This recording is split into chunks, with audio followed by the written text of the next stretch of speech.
Pernah nggak sih kamu bertanya-tanya, kenapa Tiongkok itu kaya banget? Kok bisa mereka sekarang jadi kekuatan ekonomi super yang mendominasi hampir setiap lini bisnis di dunia? Apa rahasianya? Apakah ini cuma soal kebijakan pemerintah yang jago, atau jangan-jangan ada jurus-jurus kuno yang mereka pegang erat, yang bikin kita geleng-geleng kepala? Siap-siap deh, karena hari ini kita bakal bongkar 13 alasan paling gila dan mendalam kenapa Tiongkok bisa sekaya dan sekuat sekarang. Ini bukan cuma tentang ekonomi loh. Ini perjalanan seru ke dalam jiwa sebuah peradaban yang sudah ada ribuan tahun. 1. Fleksibilitas ala air mengalir. Jurus bertahan hidup terbaik. Coba deh bayangkan ini. Ada sungai yang terus mengalir meskipun di depannya ada batu raksasa atau gunung kokoh. Dia nggak bakal stuck atau menyerah. Dia bakal terus cari jalan, mau itu lewat sela-sela kecil atau bahkan mengukir jalannya sendiri. Nah, kayak gitu juga filosofi yang dipegang erat sama Tiongkok. Ini bukan cuma soal fleksibel biasa, tapi fleksibilitas tingkat dewa. Jurus bertahan hidup yang udah diasah ribuan tahun. Bayangin aja, mereka udah ngalamin invasi kelaparan pandemi sampai gonta-ganti dinasti berkali-kali. Dari semua kejadian itu mereka belajar satu hal penting untuk bisa tetap eksis dan bahkan jadi kuat. Kamu harus bisa beradaptasi dengan kondisi sesulit apapun. Gaya berpikir kayak gini itu bikin mereka jadi nggak mudah goyah. Mereka nggak terpaku sama satu aturan atau ideologi aja. Kalau satu cara nggak berhasil, mereka akan cepat banget ganti strategi. Kayak bunglon yang bisa berubah warna sesuai lingkungannya. Mereka bisa ngemanfaatin setiap celah di sistem ekonomi global tanpa perlu terpaku sama aturan main yang kaku. Makanya nggak heran kalau sekarang Tiongkok itu jadi pemain kunci yang sulit banget ditebak langkah selanjutnya. Jadi, kekayaan Tiongkok yang kita lihat hari ini itu bukan cuma hasil kerja keras atau keberuntungan ya. Tapi, ini buah dari insting bertahan hidup yang super tajam. Kemampuan mereka buat terus berubah dan menembus batas-batas yang mungkin negara lain nggak bisa bayangin. Ibaratnya nih, kalau kamu lihat Tiongkok, kamu sedang melihat sebuah peradaban yang terus berevolusi, mengalir dan beradaptasi tanpa henti. 2. Visi jangka ribuan tahun, lebih dari sekadar 5 tahunan. Kalau negara lain biasanya bikin rencana 5 tahunan atau paling jauh 10 tahun, Tiongkok ini beda banget. Mereka punya apa yang kita sebut strategi ribuan tahun. Ini bukan cuma rencana bisnis yang detil, tapi ini adalah sebuah cerita besar. Sebuah mimpi kolektif tentang Tiongkok di masa depan yang makmur harmonis dan kembali jadi pusat dunia. Kayak nenek moyang mereka dulu tuh, yang udah punya visi besar buat keturunan sampai puluhan generasi ke depan. Visi jangka super panjang ini bukan cuma omongan kosong. Ini adalah pondasi psikologis yang kuat banget, yang bikin mereka mau menunda kepuasan instan, yang bikin generasi sekarang rela berkorban mati-matian demi masa depan yang masih jauh. Pemerintahnya dan rakyatnya itu bersedia banget investasi besar-besaran di proyek infrastruktur raksasa, riset dan pengembangan yang hasilnya mungkin baru kelihatan puluhan atau bahkan ratusan tahun lagi. Mereka itu membangun bukan cuma buat hari ini, tapi buat peradaban yang akan datang. Konsep ini juga berarti bahwa setiap rupiah atau yuan yang mereka hasilkan itu adalah satu langkah menuju tujuan akhir yang lebih besar. Mereka nggak cuma ngejar untung cepat, tapi mereka lagi nanam pondasi yang super kokoh buat dominasi yang berkelanjutan. Jadi jangan heran kalau mereka bisa jadi mesin ekonomi yang nggak kenal lelah. Karena digerakkan oleh impian yang diwariskan lintas generasi. Mereka itu bukan cuma bersaing, tapi mereka sedang membangun ulang sebuah kerajaan. 3. Psikologi, kita di atas aku. Kekuatan kolektif yang gila. Ini nih yang paling bikin melongo. Di negara-negara barat itu kan, individu dan kebebasan pribadi jadi raja. Nah, di Tiongkok itu kebalikannya. Mereka punya identitas kolektif yang super kuat dan udah mendarah daging. Ingat, ajaran Konfusius tentang bakti sama orang tua atau setia sama negara. Itu bukan cuma aturan sosial biasa, tapi ini adalah kunci psikologis yang luar biasa kuat yang bikin setiap energi individu itu terarah buat tujuan kelompok. Kebahagiaan dan kesuksesan pribadi itu nyatu banget sama kebahagiaan dan kesuksesan keluarga, bahkan bangsanya. Struktur sosial kayak gini itu bikin tenaga kerja mereka jadi super patuh dan disiplin. Mereka itu rela kerja keras lebih lama dan dengan dedikasi yang lebih gede. Karena sukses pribadi itu dianggap sebagai cerminan kesuksesan semua orang. Ini ngebentuk masyarakat yang solid banget dalam mencapai tujuan bersama. Kayak pertumbuhan ekonomi yang ngebut abis. Konflik kepentingan pribadi itu cenderung dikesampingkan demi harmoni dan kemajuan bersama. Kekuatan psikologi. Kita di atas aku ini juga bikin mereka rela berkorban pribadi demi kemajuan yang lebih gede buat negaranya. Investasi di proyek-proyek nasional yang raksasa atau keputusan ekonomi yang mungkin di mata kita kayak nggak populer secara individu itu bisa diterima. Asalkan demi kepentingan Tiongkok secara keseluruhan. Kekuatan kolektif kayak gini, itu ngasilin sinergi ekonomi yang luar biasa. Membuat mereka mampu melakukan proyek-proyek monster dan mencapai target pertumbuhan yang menakjubkan. 4. Wajah, reputasi. Mata uang paling berharga yang tak terlihat. Konsep wajah atau mianzi itu jauh lebih dari sekadar harga diri biasa. Ini adalah sistem insentif dan hukuman sosial yang tak terlihat, namun memiliki kekuatan maha dahsyat. Dalam budaya Tiongkok itu, kalau kamu sukses kaya atau punya prestasi gemilang, itu bukan cuma bikin kamu bangga, tapi juga bikin bangga seluruh keluarga, bahkan lingkaran sosialmu. Nah, kalau kamu kehilangan wajah, itu rasanya kayak kiamat kecil di kehidupan sosial, bikin malu seumur hidup. Mekanisme psikologis kayak gini itu ngedorong kompetisi yang intens banget dan nggak ada habisnya. Setiap orang itu berlomba-lomba buat buktiin diri, ngejar kesuksesan finansial dan pengakuan, biar punya wajah yang gede. Ini juga bikin inovasi mereka jadi ngebut banget, karena perusahaan dan individu itu terus-terusan berusaha buat nunjukin kalau mereka lebih keren dari yang lain. Dan yang paling penting ini bikin mereka mati-matian menghindari kegagalan. Karena gagal itu berarti kehilangan wajah yang berharga banget. Fenomena wajah ini juga berlaku di tingkat nasional. Tiongkok sebagai sebuah negara itu mati-matian nunjukin wajahnya di panggung global lewat pencapaian ekonomi, teknologi, dan infrastruktur yang bikin kita nganga. Setiap proyek gede, setiap terobosan ilmiah, itu adalah upaya buat naikin wajah Tiongkok di mata dunia. Jadi intinya, ini adalah mesin ekonomi yang terus berputar, didorong sama kebutuhan yang dalam banget buat nunjukin siapa diri mereka dan meraih pengakuan.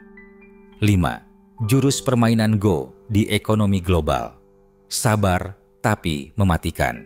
Bayangkan kalau catur itu fokusnya ngejar satu lawan langsung sampai mati.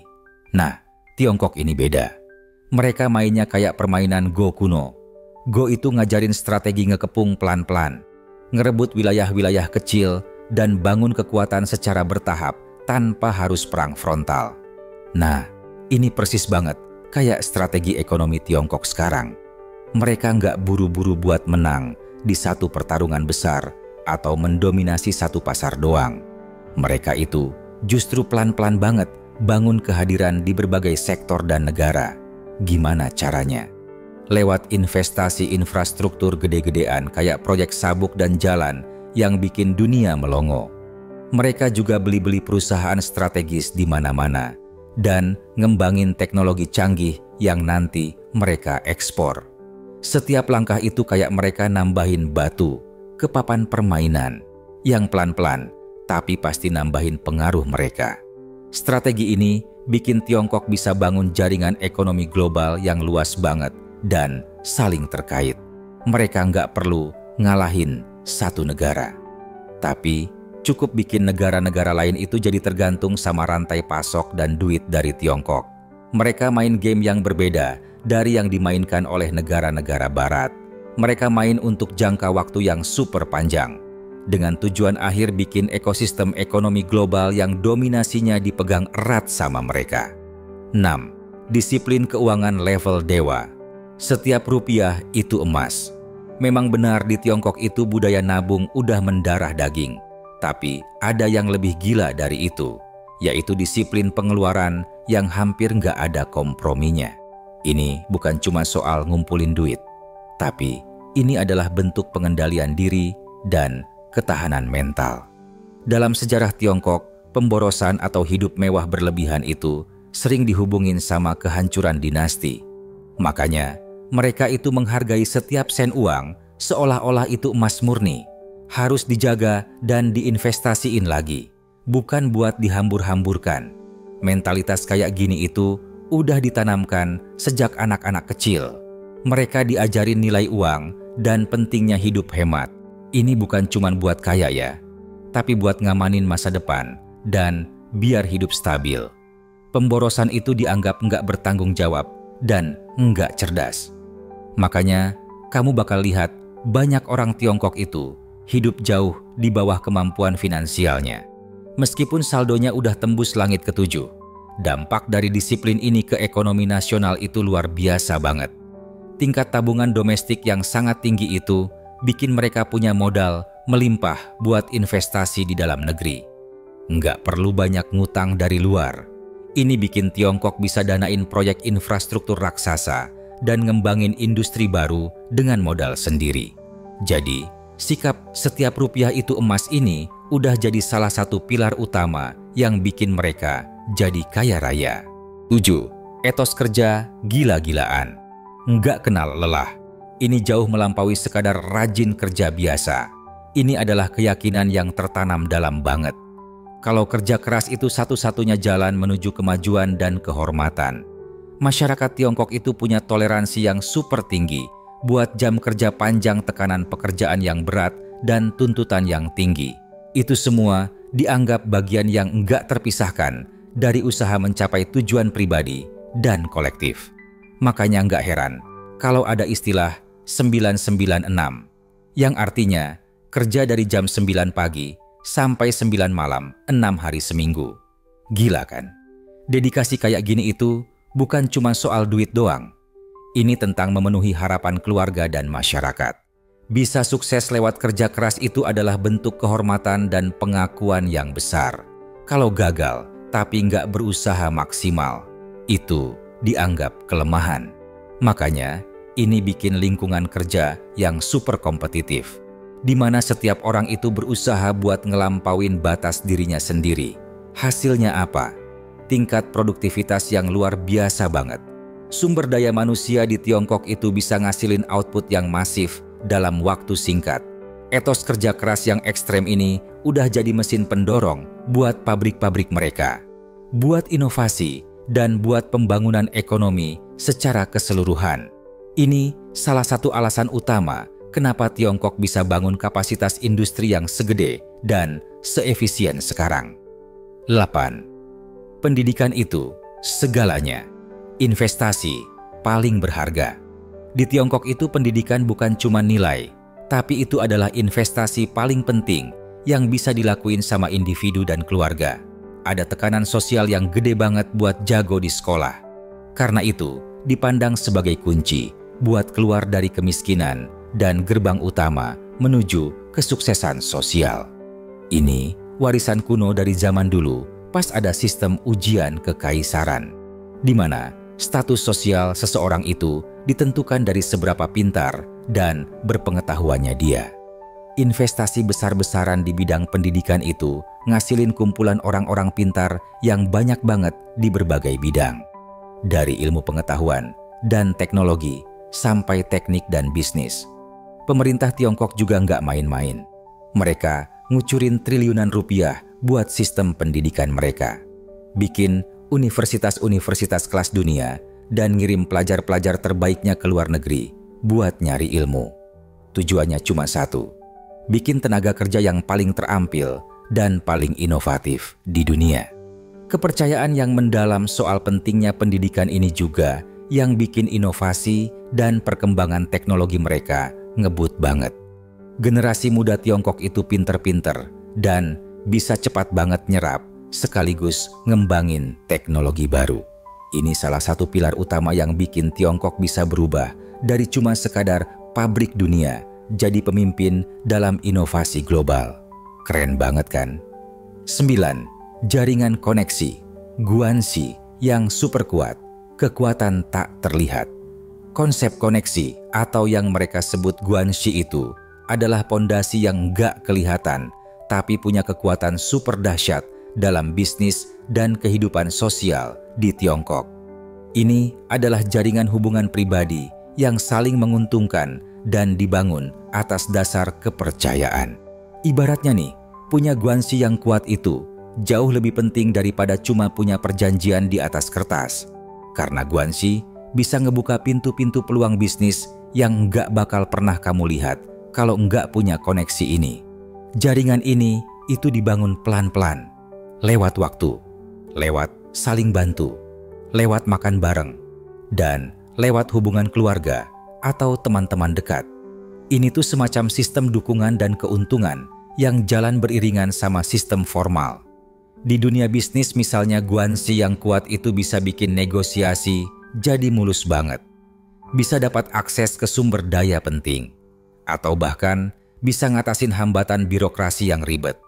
Kekuatan jaringan ini juga kelihatan banget di mana-mana di seluruh dunia. Komunitas Tiongkok di berbagai negara itu sering punya jaringan guanxi yang kuat, yang bikin mereka bisa kolaborasi dalam bisnis dan saling ngasih dukungan finansial atau informasi. Jaringan ini jadi kekuatan ekonomi global yang super efektif, ngubungin individu dan bisnis dengan cara yang nggak kelihatan, tapi dampaknya besar banget. 10. Pragmatisme ekstrem. Nggak ada kata kaku.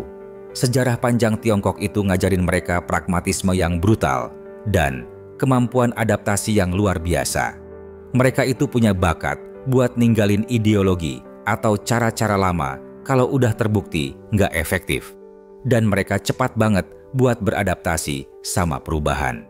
Ini bukan cuma soal fleksibilitas taktik, tapi ini adalah sebuah mentalitas buat terus bertahan hidup dan berkembang, bagaimanapun caranya.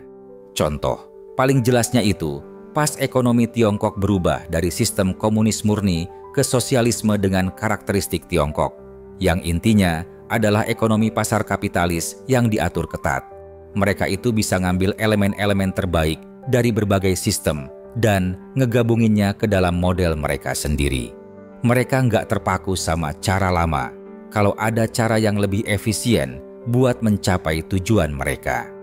Adaptasi kayak gini, itu bikin Tiongkok bisa cepat banget menyesuaikan diri sama dinamika ekonomi global yang terus berubah. Mereka bisa cepat banget ngubah kebijakan industri dan strategi perdagangan mereka buat manfaatin peluang baru atau ngatasin tantangan. Kemampuan mereka buat terus belajar berubah dan berkembang ini bikin mereka jadi kekuatan ekonomi yang sulit diprediksi dan tangguh banget. 11. Manajemen risiko yang cermat, nggak main-main sama duit. Meskipun Tiongkok kelihatan berani banget investasi di luar negeri dan ngerjain proyek-proyek raksasa, sebenarnya ada kecenderungan yang dalam banget buat ngelola risiko dengan sangat hati-hati.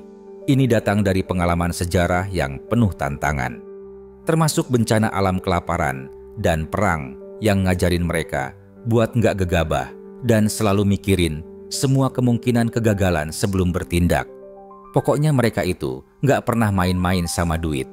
Pendekatan ini itu berarti setiap keputusan investasi atau bisnis seringkali lewat analisis yang super detil. Mereka mungkin bakal nunda keputusan sampai semua informasi penting terkumpul dan semua potensi risiko udah diidentifikasi. Ini bukan berarti mereka takut ngambil risiko, tapi mereka pastiin kalau risiko itu terukur dan bisa dikelola. Kayak Warren Buffett gitu. Di tingkat negara, manajemen risiko ini kelihatan dari cara mereka ngelola cadangan devisa yang besar banget. Mereka juga ngontrol ketat arus modal dan hati-hati banget ngebuka pasar keuangan mereka. Mereka itu belajar dari krisis finansial global dan mastiin kalau mereka punya bantalan yang cukup buat ngadepin gejolak ekonomi. Pendekatan hati-hati ini udah banyak nolongin Tiongkok ngindarin jebakan-jebakan yang mungkin dialami negara berkembang lainnya. 12. Semangat wirausaha yang nggak bisa dipadamkan. Dari nol sampai konglomerat. Meskipun ada kontrol pemerintah dan birokrasi yang kuat, tapi di Tiongkok itu ada semangat wirausaha yang gigih banget dan nggak bisa dipadamkan. Ini adalah dorongan yang kuat buat mulai bisnis sendiri, berinovasi, dan nyari peluang. Banyak banget individu yang nggak takut ngambil risiko. Mulai dari nol dan bangun kerajaan bisnisnya sendiri. Kayak Jack Ma yang mulai dari bawah banget. Dorongan ini itu sering didorong sama keinginan yang kuat buat maju secara finansial dan naikin status keluarga. Di negara dengan populasi yang super besar, persaingan buat dapetin kerjaan yang stabil itu ketat banget. Makanya, wirausaha itu jadi jalan yang menarik buat banyak orang. Mereka itu kayak punya mata batin, ngelihat peluang di setiap sudut dan rela kerja mati-matian buat ngewujudinnya. Semangat wirausaha ini udah ngelahirin ribuan, bahkan jutaan perusahaan kecil dan menengah yang jadi tulang punggung ekonomi Tiongkok. Perusahaan-perusahaan ini adalah mesin inovasi dan pencipta lapangan kerja yang vital. Kemampuan Tiongkok buat nyalain dan ngejaga semangat wirausaha yang kuat ini udah jadi salah satu kunci utama keberhasilan ekonomi mereka. 13. Kebanggaan nasional dan ambisi kolektif. Jurus balas dendam kejayaan. Ada rasa kebanggaan nasional yang membara banget dan ambisi kolektif yang gak tergoyahkan. Buat ngembaliin Tiongkok ke posisi terdepan di dunia. Ini bukan cuma soal perasaan emosional, tapi ini adalah kekuatan pendorong yang super kuat, yang bikin individu dan pemerintahnya itu kerja tanpa henti demi tujuan ekonomi dan politik yang lebih besar. Setelah abad penghinaan, di mana Tiongkok ngalamin campur tangan asing dan kemiskinan parah, ada keinginan yang dalam banget buat ngembaliin kejayaan kuno mereka. Ini tuh kayak mereka punya misi suci, bikin energi sinergis yang luar biasa di seluruh masyarakat. Rakyatnya itu rela berkorban dan kerja keras karena mereka percaya kalau mereka lagi ngasih kontribusi buat kebangkitan bangsanya. Ambisi kolektif ini juga ngedorong Tiongkok buat jadi pemimpin di bidang teknologi militer dan pengaruh global. Mereka nggak puas cuma jadi kekuatan ekonomi. Mereka mau jadi kekuatan yang dominan di semua bidang. Kebanggaan dan ambisi nasional ini udah jadi pemersatu yang kuat. Ngasih arah dan dorongan tanpa batas buat setiap langkah yang diambil Tiongkok di panggung dunia. Ini kayak sebuah film epik yang sedang kita saksikan. Jadi, gimana? Sekarang kamu udah tahu kan? Rahasia di balik kekayaan Tiongkok itu bukan cuma soal duit atau kebijakan, tapi ini tentang jiwa sebuah peradaban yang udah diasah dan ditempa selama ribuan tahun. Sebuah peradaban yang kini bersiap untuk kembali mengukir jejaknya di puncak dunia. Ini bukan cuma sejarah, ini masa depan yang sedang kita saksikan. Gimana menurutmu? Poin mana yang paling bikin kamu geleng-geleng kepala? Jangan ragu buat ngasih tahu pendapat kamu di kolom komentar ya. Jangan lupa juga klik subscribe dan aktifkan lonceng notifikasi biar nggak ketinggalan video seru lainnya dari kami. Sampai jumpa di video selanjutnya.